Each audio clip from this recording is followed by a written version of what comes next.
থিমের পুজোর প্রতিযোগিতায় কিন্তু এবছর নাম লিখিয়েছে নতুন বাজারের মিলন সংঘ। তাদের এই বছরের ভাবনা ডোকরা শিল্প। 50তম বর্ষে তারা কি উপহার দিতে চলেছে সেটি কিন্তু এখন দেখার। আর আমাদের এই ভিডিওটি পুজো প্রস্তুতি মণ্ডপ প্রবেশ পথের সামনেই কিন্তু একটা বৃহৎ আকার ঝর্ণা আমরা দেখতে পাবো। এই মণ্ডপের ভিতরে এসে আমরা দেখতে পেলাম কিছু বৃহৎ বৃহৎ আকার মূর্তি এবং মানে ভিন্ন ধরনের ভিন্ন রূপের মূর্তি কিন্তু দেখতে পেলাম। এবং এই আমার পাশে আপনাদেরকে যদি দেখায়, কাতারে কাতারে লাইন দিয়ে দাঁড়ানো আছে কিছু সেই সিপাহীর মতো।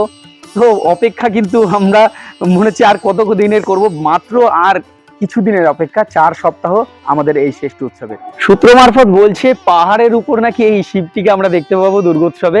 এখন প্রতীক্ষার এই পাশে মণ্ডপের পাশেই এই শিবটিকে উঠানো হবে আর দৃশ্যে দেখানো হবে যে পাহাড়ের উপর শিব।